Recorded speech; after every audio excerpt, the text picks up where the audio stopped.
सब्र का फल मीठा होता है। आपने इस मुहावरे को जरूर सुना होगा।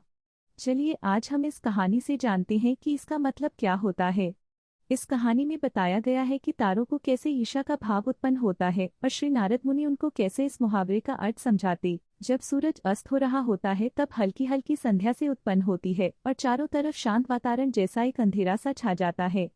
सभी जीव जंतु पशु पक्षी अपने निवास स्थान को जाने लगते हैं और हल्की हल्की हवा चलने लगती है। हम जब आसमान की ओर देखते हैं तो सूर्य अस्त होता रहता है, तभी आसमान में तारे टिमटिमाने लगते हैं। कुछ तारे अत्यधिक चमकीले होते हैं परंतु कुछ कम चमकीले होते हैं।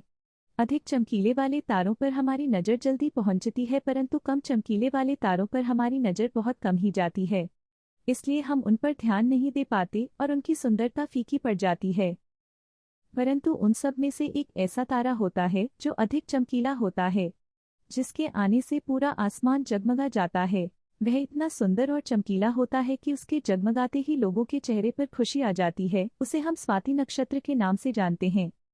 अत्यधिक चमकीला और सुंदर होता है, जिसके आने से लोग खुश हो जाते हैं। इसीलिए बाकी के नक्षत्र स्वाति नक्षत्र से ईर्ष्या करते हैं और अपनी इस ईर्ष्या की कथा को श्री नारद मुनि को बताते हैं। नारद मुनि उन सभी तारों को समझाते हुए कहते हैं कि देखो, जो भी सब्र करता है उनकी कीर्ति संसार में होती है और मुझे प्रतीत होता है कि आप लोगों में धैर्य नहीं है। इसीलिए आप लोग संध्या काल में होते ही तुरंत जगमगाने लगते हैं। लेकिन स्वाति नक्षत्र अत्यधिक समय के बाद आसमान में निकट आता है, तभी उसकी प्रतिस्पर्धा इतनी अधिक होती है। तभी सभी लोग के चेहरे पर मुस्कान आती। इसीलिए कहा जाता है कि हमें सब्र करना चाहिए, क्योंकि उसका फल मीठा होता है। यदि तुम देर में आसमान में टिमटिमाते होते तो तुम्हारा भी महत्व होगा और तुम्हें भी लोग अलग नाम से जानेंगे।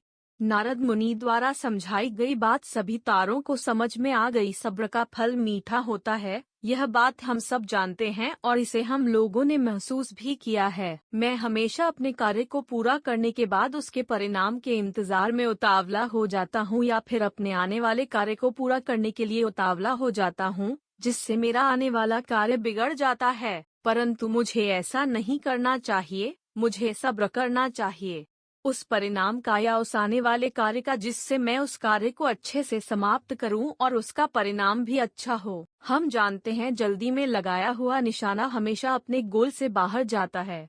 हमें धैर्यपूर्वक उस निशाने को भेजना चाहिए, तभी हमें जीवन में सफलता मिलेगी।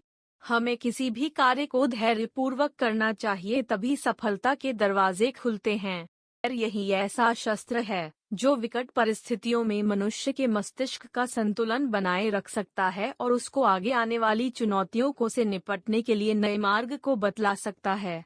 बड़े बड़े महात्मा और महापुरुषों के द्वारा भी बताया गया है कि हमें भी किसी कार्य में सफलता पानी है तो उसे चिंता मुक्त होकर करना चाहिए और सब्र रखना चाहिए। परिणाम की सफलता अवश्य मिलेगी।